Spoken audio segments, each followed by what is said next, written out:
Hi friends, welcome to Faris home food. இன்றைக்கி டேஸ்டியான சுவையான முட்டை மிளகு கறி எப்படி செய்யலாம் சொல்லித்தரேன். இது ரொம்ப ஒரு நல்ல டேஸ்ட்டாக இருக்குங்க.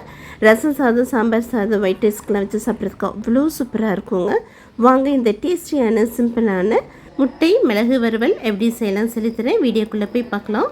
வீடியோக்குள்ளே போய் பார்க்குறதுக்கு முன்னாடி நம்மளுடைய சேனல் ஃபேரிஸ் ஹோம் ஃபுட் சேனலை சப்ஸ்கிரைப் பண்ணாதவங்க சப்ஸ்கிரைப் பண்ணிக்கோங்க. தேங்க்யூ. முட்டை மிளகு வறுவல் பண்ணுறதுக்கு ஃப்ரெஷ்ஷாக ஃபஸ்ட்டு ஒரு பவுடர் பண்ணிக்கலாம். 1 டீஸ்பூன் அளவுக்கு மிளகு போட்டுக்கலாம். 1/4 டீஸ்பூன் ஜீரகம், 1/4 டீஸ்பூன் சோம்பு, 1/4 டீஸ்பூன் முழு மல்லி போட்டுக்கலாம். 2-3 காஞ்ச மிளகாய் போட்டுக்கலாம். ஒரு சின்ன துண்டு பட்டை, 3 கிராம்பு, ஒரு ஏலக்காய், கொஞ்சமாக கல்பாசி எல்லாத்தையும் போட்டுட்டு நல்லா வாசனை வர வரைக்கும் நல்லா வறுத்துக்கோங்க. தீய விடாமல் வறுத்துக்கோங்க. இப்போ பாருங்கள், நல்லா வறுத்தாச்சு. இப்போ ஆற வச்சுட்டு மிக்ஸி ஜாரில் போட்டு நல்லா பொடி பண்ணிட்டு வந்துடுங்க. பாருங்கள், நல்லா பொடி பண்ணிவிட்டு வந்தாச்சு. இது ஒரு பக்கம் இருக்கட்டும். இப்போ பேன் வச்சுக்கோங்க. கொஞ்சமாக 2 டீஸ்பூன் அளவுக்கு எண்ணெய் ஊற்றிக்கோங்க. அடுப்பு சிம்மில் வச்சுட்டு 1/4 டீஸ்பூன் கம்மியாக மிளகாய்த்தூள், மஞ்சள் தூள், கொஞ்சமாக உப்பு போட்டுக்கோங்க. உப்பும் போட்டுட்டு ஒரு செகண்ட் மட்டும் கிளறி விட்டுக்கோங்க. அவ்வளோதாங்க. இப்போ நம்ம வேக வச்சுருக்கிற 6 முட்டையை 2 கட் பண்ணிக்கோங்க. இப்போ எல்லா முட்டையும் இந்த மிளகாத்தூள்லே போட்டு வறுத்தெடுத்துக்கலாம்.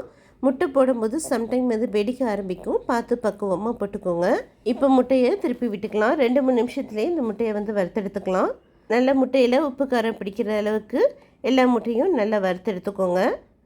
அவ்வளோதான். இப்போ எல்லா முட்டையும் நல்லா வறுத்தெடுத்தாச்சு. இப்போ இது தனியாக ஒரு பிளேட்டுக்கு எடுத்துக்கோங்க. இது ஒரு பக்கம் இருக்கட்டும். இப்போ பேன் வச்சுக்கோங்க. கொஞ்சமாக எண்ணெய் ஊற்றிக்கோங்க. எண்ணெய் சூடானதும் 7-8 பல் பூண்டு தட்டி போட்டுக்கோங்க. பூண்டு நல்லா கமகமன்னு வாசனையாக இருக்கும். பெரிய வெங்காயம் ஒரு வெங்காயம் போட்டுக்கலாம். வெங்காயமும் போட்டு நல்லா வதக்கிக்கோங்க. கொஞ்சமாக கருவேப்பிலை இலையும் போட்டுக்கலாம். போட்டுட்டு வதக்கிக்கோங்க. பழுத்த தக்காளியாக ஒரு தக்காளி போட்டுக்கலாம். தக்காளியும் போட்டுட்டு தக்காளி சாஃப்டாகிற வரைக்கும் நல்லா வதக்கிக்கோங்க.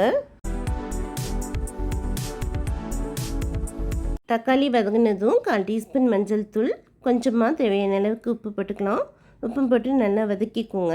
ஆல்ரெடி நம்ம முட்டை வறுக்கும் போதே உப்பு போட்டிருக்கோம், பார்த்து போட்டுக்கோங்க. இப்போ கொஞ்சமாக 1/4 கப் அளவுக்கு தண்ணி ஊற்றிக்கலாம். தண்ணி ஊற்றிட்டு நல்லா மிக்ஸ் பண்ணி விட்டுக்கோங்க. ஒரு நிமிஷம் மட்டும் அப்படியே இருக்கட்டும். ஒரு நிமிஷம் கழித்து இந்த பொடி பண்ணின வறுத்த பொடியை போட்டுக்கலாம். வறுத்த பொடியும் போட்டுட்டு நல்லா மிக்ஸ் பண்ணி விட்டுக்கோங்க. இப்போ இதில் நமக்கு மிளகோட காரம் தான் அதிகமாக இருக்கும். உப்பு காரம் எல்லாம் செக் பண்ணி விட்டுக்கோங்க. ஒரு 2 நிமிஷம் அப்படியே விட்டுருங்க. தண்ணி எல்லாம் வற்றட்டும். இப்போ 2 நிமிஷம் ஆயிடுச்சு. பாருங்கள், தண்ணியெல்லாம் நல்லா வற்றி நல்லா மசாலா வாசனை போய் நல்லா ட்ரை ஆகிடுச்சு. இப்போ நம்ம வேக வச்சு வறுத்து வச்சுருக்கிற முட்டையை போட்டுக்கலாம். முட்டையும் போட்டுட்டு ஒரு 2 நிமிஷம் மட்டும் நல்லா ஹை ஸ்பீடில் வச்சு நல்லா கிளறி கொடுத்துக்கோங்க.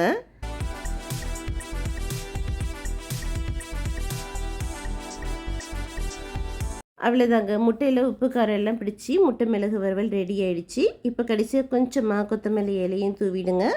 அவ்வளோதான். ஸ்டவ் ஆஃப் பண்ணிக்கலாம். இப்போ வாங்க இந்த முட்டை மிளகு வறுவலை ஒரு பிளேட்டுக்கு போட்டுக்கலாம். பாருங்கள், சூப்பராக நல்லா கமன்ட்டு முட்டை மிளகு வறுவல் ரெடி ஆகிடுச்சு. நல்ல சூடான சாதத்துலேயும் போட்டு சாப்பிட்லாம். டிஃபனுக்கும் சைட் டிஷ் வச்சு சாப்பிட்லாம். ரசம் சாதத்துக்கு, பருப்பு சாதம், சாம்பார் சாதத்துக்கு இன்னும் அருமையாக இருக்கும். இதே போலேயே செஞ்சு பாருங்கள். கண்டிப்பாக அவங்க எல்லாருக்கும் ரொம்பவும் பிடிக்கும். செஞ்சு பார்த்துட்டு எப்படி இருக்குன்னு கமெண்ட் பண்ணுங்கள்.